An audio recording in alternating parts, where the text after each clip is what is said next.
എല്ലാവർക്കും നമസ്കാരം. രത്നം വേൾഡിലേക്ക് സ്വാഗതം.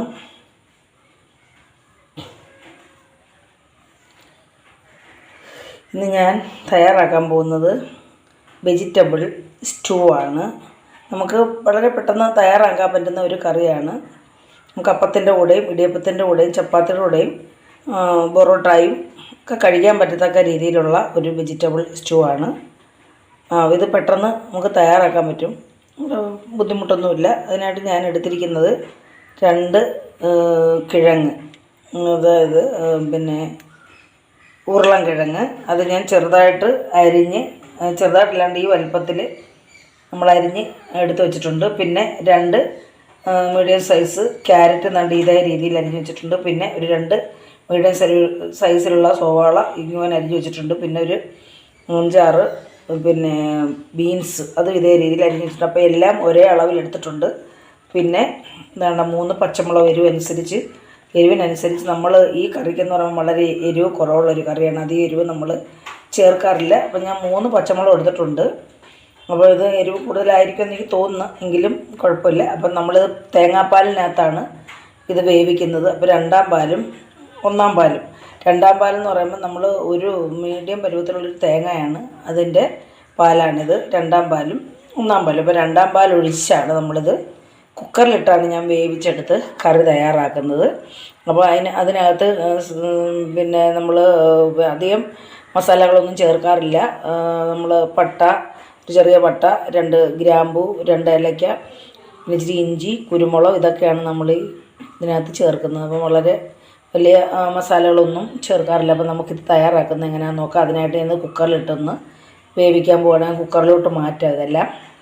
അപ്പോൾ ഞാനിത് കുക്കറിലേക്ക് മാറ്റിയിട്ടുണ്ട്. നമുക്കിതിലേക്ക് 2ാം പാൽ ഒഴിച്ചു കൊടുക്കാം.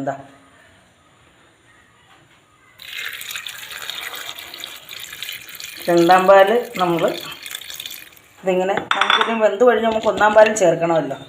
അപ്പോൾ നമുക്ക് ഇത് മുങ്ങി നിൽക്കാനുള്ള 2ാം പാലുണ്ട്.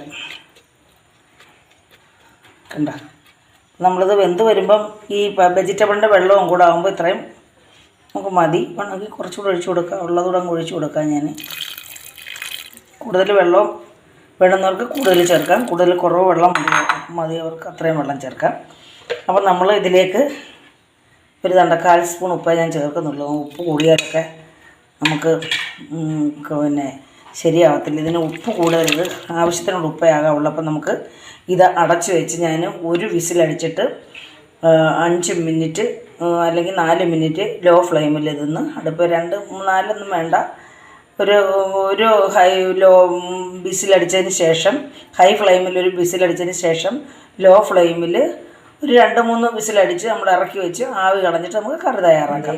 നമ്മുടെ വെജിറ്റബിളൊക്കെ വെന്തിട്ടുണ്ട്.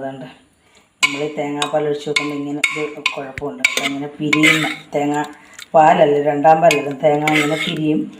അതുപോലെ തന്നെ നമ്മുടെ സവാള എല്ലാം നന്നായിട്ട് വെന്തിട്ടുണ്ട്. കിഴങ്ങും വെന്തിട്ടുണ്ട്. നമ്മളിങ്ങനെ നുടയ്ക്കുമ്പോൾ ആ കിഴങ്ങ് ഉടയും. അപ്പോൾ നല്ല കൊഴുത്ത കറിയാകും. അപ്പം നമ്മുടെ എല്ലാം നന്നായിട്ട് വെന്തിട്ടുണ്ട്.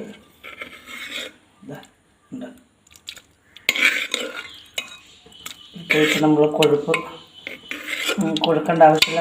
ഞങ്ങളിവിടെ കുറച്ച് പേരേ ഉള്ളൂ. അപ്പോൾ അതനുസരിച്ചുള്ള കറി ആണിത്. നമ്മളുടെ ആൾക്കാരുടെ എണ്ണം അനുസരിച്ച് നമുക്ക് ഇതിൻ്റെ വെജിറ്റബിളിൻ്റെ അളവ് കൂട്ടാം, തേങ്ങാപ്പാലിൻ്റെ അളവ് കൂട്ടാം. ഇതിപ്പോൾ ഞാൻ 2 സവാള, 2 കിഴങ്ങ്, 2 ക്യാരറ്റ്, ഇത് പിന്നെ കണക്കാക്കിയുള്ള പാല് ചേർത്താണ് നമ്മൾ വേവിച്ചത്. നമ്മൾ എത്രത്തോളം ചേർക്കുന്നോ അതനുസരിച്ച് നമുക്ക് ചേരുവകളൊക്കെ ചേർക്കാം കേട്ടോ. അപ്പോൾ നമ്മൾ കറി തയ്യാറാക്കാം. നമ്മൾ ചട്ടി അടുപ്പേ വെച്ചു. ചീനിച്ചട്ടിയാണ് ഇത്, ഇൻഡാലിയത്തിൻ്റെ ചീനിച്ചട്ടിയാണ്. അപ്പോൾ ഇതിൻ്റെ സൈഡിലൊക്കെ ഇരിക്കുന്ന ഇതൊന്നും അഴുക്കല്ല കേട്ടോ. ചിലർക്ക് തോന്നും ഇതൊക്കെ അഴുക്കാണ്, നമ്മൾ തേച്ചുരയ്ക്കാത്തത് കൊണ്ടാണ്. ഈ ഇൻഡാലിയത്തിൻ്റെ ചട്ടി ഉപയോഗിക്കുന്നവർക്കറിയാം ഇതെന്താ ഇങ്ങനെ. 2 സൈസിലെ ഉണ്ട് ഇതേലെ ഇൻഡാലിയത്തിൻ്റെ ചട്ടി. ഒരെണ്ണം നല്ല വെളുത്ത നല്ല വെള്ളി പോലിരിക്കും അതിൻ്റെ ഉള്ളത്. ഈ ചട്ടി ഇതേ രീതിയിൽ ഒരു ഇരുമ്പ് മോഡലാണിത്. അപ്പോൾ നമ്മുടെ ചട്ടിക്കകത്തോട്ട് നമുക്ക് 1 ടീസ്പൂൺ വെളിച്ചെണ്ണ ഞാൻ ഒഴിച്ചു കൊടുക്കുന്നത്. 1 ടീസ്പൂൺ മാത്രം മതി. വളരെ കുറച്ച് മതി. തേങ്ങാപ്പാലിനകത്തല്ലേ ചെയ്യുന്നത്. അപ്പോൾ ഇതിലേക്ക് ഞാൻ ഒരു 1/4 സ്പൂൺ കടുക് ഇട്ട് ഒന്ന് പൊട്ടട്ടെ. അപ്പോൾ ഇതിലേക്ക് ഞാൻ ഇഞ്ചി രണ്ടൊരു ചെറിയ കഷ്ണം ഇഞ്ചി ഞാനിത് ചെറുതായിട്ട് അരിഞ്ഞ് ഞാൻ വെച്ചിട്ടുണ്ട്. നീളത്തിൽ അരിഞ്ഞ് വെച്ചിട്ടുണ്ട്.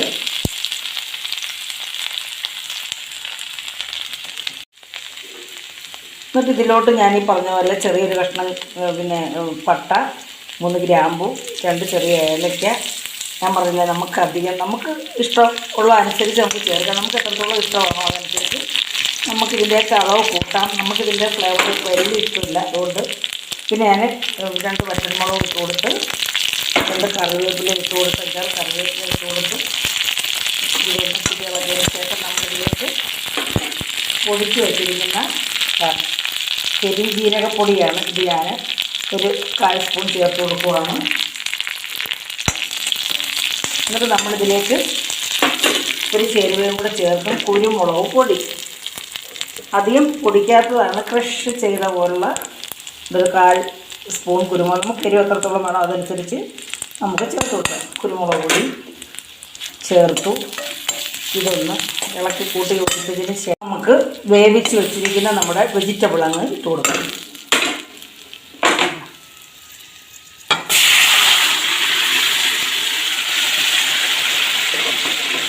ഇപ്പോൾ തന്നെ നല്ല കുറുകിയിരിക്കുകയുണ്ടോ, നല്ല കുറുകിയായിട്ടിരിക്കുന്നു. ഇപ്പോൾ തന്നെ നല്ല കുറുകിയാണ്ടിരിക്കും. നമ്മളധികം ഇതിനകത്ത് വേണ്ട നമ്മുടെ സവാളയൊക്കെ അങ്ങ് വെന്ത് ചേർന്നിട്ടുണ്ട് കേട്ടോ. അതുപോലെ തന്നെ കിഴങ്ങ് വേണമെങ്കിൽ നമുക്ക് ഉടച്ച് ചേർക്കാം. ഇതാ കുറുകിയിരിക്കുകയാണ്. ഇതൊന്നും പറ്റട്ടെ. കൂടുതൽ വെള്ളമാകുമ്പോൾ നമ്മൾ 1-ാം പാൽ ഒഴിക്കുമ്പോൾ പിന്നെ ഒത്തിരി വെള്ളമായിരിക്കും. പിന്നെ നമുക്ക് ചാറ് എത്രത്തോളം വേണോ അതനുസരിച്ച് നമുക്ക് ചാറെടുക്കാം. നമുക്കിവിടെ ചാറ് മതി, നമുക്ക് കുറച്ച് ചാറല്ല ഉള്ളതുകൊണ്ട് അതനുസരിച്ചുള്ള ചാറ് മതി. അപ്പം ഞാനിത് ഒന്ന് ചെറുതായിട്ടൊന്ന് പറ്റട്ടെ. പറ്റിയില്ലെങ്കിൽ കുഴപ്പമില്ല. നമുക്കിതിനകത്തോട്ട് ഇനി കുറച്ച് ചാറ് വേണമല്ലോ. ഇനി ഇത് വെന്തങ്ങ് കുറുകും. നമ്മൾ 1-ാം പാൽ ഒഴിച്ച് കഴിഞ്ഞാൽ പിന്നെ ഇത് നമുക്ക് തിളപ്പിക്കാൻ പാടില്ല കേട്ടോ. അന്നേരം നമ്മൾ ഇതുപോലെ അങ്ങ് ഇങ്ങനെങ്ങ് പിരിയും. നമ്മളെല്ലാവരും പറയത്തില്ലേ പാലും പിരിയും. നമ്മുടെ ഏകദേശം നാണ്ട് ഈ കളറാണ് നമ്മുടെ പിന്നെ പെരുംജീരകത്തിൻ്റെ കളറും ആ കുരുമുളകിൻ്റെ കളറും എല്ലാം കൂടെ ഏകദേശം ഈ കളറ് വരണം. വൈറ്റ് നല്ല തൂവെള്ളയല്ല, അല്ലാതെ ഈ ഒരു കളറാണ്. മഞ്ഞയല്ല. നമ്മൾ മഞ്ഞൾപ്പൊടി ചേർക്കത്തില്ലല്ലോ ഇതിൽ. സ്റ്റൂവിനകത്ത് മഞ്ഞൾപ്പൊടി ചേർക്കത്തില്ല. മഞ്ഞൾപ്പൊടി ചേർത്ത് ഞാൻ കണ്ടിട്ടില്ല. ഇതിപ്പോൾ കുഞ്ഞുങ്ങളും മുതിർന്നവരും എല്ലാവരും കഴിക്കും. നല്ല ടേസ്റ്റായിട്ടുള്ളൊരു കറിയാണ്. അപ്പോൾ ഇതിലേക്ക് ഞാൻ നമ്മുടെ സ്റ്റൂ എല്ലാം നന്നായിട്ട് തിളച്ച് വന്നിട്ടുണ്ട്, കുറുകിയിട്ടുണ്ട്. നമ്മളിനി ഇതിലേക്ക് 1-ാം പാലങ്ങ് ചേർക്കുകയാണ്. അപ്പം ഞാൻ സ്റ്റൗ അങ്ങ് ഓഫ് ചെയ്യുവാണേ. അപ്പോൾ തിളയ്ക്കാൻ പാടില്ലല്ലോ. അപ്പോൾ ഈ തിളയ്ക്കുന്നതിനകത്തോട്ട് ഒഴിച്ചാൽ അത് വീണ്ടും ഇത് പിരിയാനുള്ള സാധ്യത ഉണ്ട്. ഞാൻ ഈ തിളയങ്ങ് മാറിയിട്ട് ഇതിലോട്ട് നമ്മൾ ഈ പാല് ഒഴിച്ചു കൊടുക്കുവാണ്. ഇതാ 1-ാം പാലാണേ.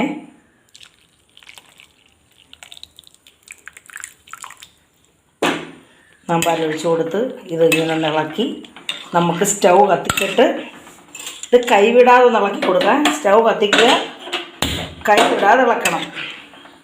കാരണം അതൊന്ന് സെറ്റാവണ്ടേ. നമ്മൾ ഒഴിച്ച പാലിൻ്റെ പച്ചച്ചുവയും അതൊന്ന് സെറ്റാകാൻ വേണ്ടി നമ്മൾ കൈ ഇളക്കാതെ നമ്മളിതൊന്ന് ഇളക്കി കൊടുക്കണം. കൈ ഇളക്കി പോയെങ്കിൽ ഒരു ഭാഗത്തിരുന്ന് പാല് പിരിയാനുള്ള സാധ്യതയുണ്ട്. അതും നമ്മൾ കൈ ഇളക്കാതെ ഇങ്ങനെ ഒന്ന് ഇളക്കി കൊടുക്കണം. അപ്പം നമ്മൾ ഗ്യാസ് അങ്ങ് ഓഫ് ചെയ്തു. ഇനി നമ്മുടെ ചാറ് വേണ്ട നമ്മളിതിനകത്ത് ഉടക്കുകയും ചേർക്കുകയൊന്നും വേണ്ട. വേണമെങ്കിൽ കിടന്നൊന്ന് ഉടച്ചു കൊടുക്കാൻ കൊഴുപ്പ് വേണമെങ്കിൽ ഇപ്പം തന്നെ വേണ്ട നല്ല കൊഴുപ്പുണ്ട്. വേണ്ട നമ്മുടെ സവാളയൊക്കെ അങ്ങ് വെന്ത് ചേർന്നിട്ടുണ്ട്. സാധാരണ സ്റ്റൂവിനകത്ത് സവാളയൊക്കെ അങ്ങനെ വേവാതെ കിടക്കുമ്പം അത് കൊഴുപ്പ് കാണത്തില്ല. അപ്പോൾ ഇതെല്ലാം കൊഴുത്ത ചാറ്. അപ്പോൾ കഴിക്കാത്ത കുഞ്ഞുങ്ങളും ഇത് കഴിക്കും. നല്ല ടേസ്റ്റാണ്. ഞാൻ ഉപ്പൊന്ന് നോക്കട്ടെ. നമ്മൾ ഉപ്പല്ല 1/4 സ്പൂൺ ഉപ്പല്ല ചേർത്തുള്ളായിരുന്നു. അപ്പോൾ ഞാൻ അതിനകത്ത് 1/4 സ്പൂണും കൂടെ ചേർത്ത് കൊടുക്കുക.